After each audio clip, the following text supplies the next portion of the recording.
Tanur Devadhar higher secondary സ്കൂളിലെ +2 വിദ്യാർത്ഥിനികളായ Aswathy, Fathima Shahada എന്നിവർക്കായാണ് police തിരച്ചിൽ ഊർജിതമാക്കിയിട്ടുള്ളത്.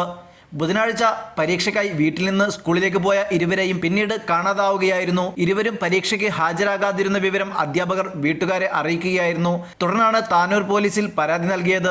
ബുധനാഴ്ച ഉച്ചയ്ക്ക് 2 മണിയോടെയാണ് പെൺകുട്ടികളെ മൊബൈൽ ഫോൺ അവസാനമായി ഓണായതെന്നാണ് പോലീസ് പറയുന്നത്. അവസാന ടവർ ലൊക്കേഷൻ കോഴിക്കോടായിരുന്നു. ഇതോടെയാണ് കോഴിക്കോട് കേന്ദ്രീകരിച്ച അന്വേഷണം ഊർജിതമാക്കിയിട്ടുള്ളത്.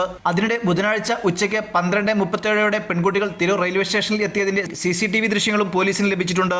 സ്കൂൾ യൂണിഫോമിൽ വീട്ടിൽ നിന്നിറങ്ങിയ കുട്ടികളെ മറ്റൊരു വസ്ത്രം ധരിച്ച നിലയിലാണ് CCTV ദൃശ്യങ്ങളിൽ കണ്ടത്. ഇരുവരും തിരൂരിൽ നിന്ന് ട്രെയിനിൽ കയറി കോഴിക്കോട് എത്തിയിരിക്കാമെന്നാണ് നിഗമനം. കുട്ടികളെ കാണാതാകുന്നതിന് മുമ്പ് എടവണ്ണ സ്വദേശിയുടെ പേരിലുള്ള സിം കാർഡിൽ നിന്ന് 2 പെൺകുട്ടികളുടെയും മൊബൈൽ ഫോണുകളിലേക്ക് കോൾ വന്നതായി പോലീസ് പറയുന്നുണ്ട്. എന്നാൽ ഈ സിം കാർഡിന്റെ ലൊക്കേഷൻ നിലവിൽ മഹാരാഷ്ട്രയിലാണ്. അതേസമയം പെൺകുട്ടികൾ കോഴിക്കോട് ജില്ലയിലുണ്ടെന്ന സൂചന ലഭിച്ചതോടെ ഇരുവരുടെയും ബന്ധുക്കൾ കോഴിക്കോടെത്തി തിരച്ചിൽ ആരംഭിച്ചിട്ടുണ്ട്. ന്യൂസ് 99 തിരൂർ.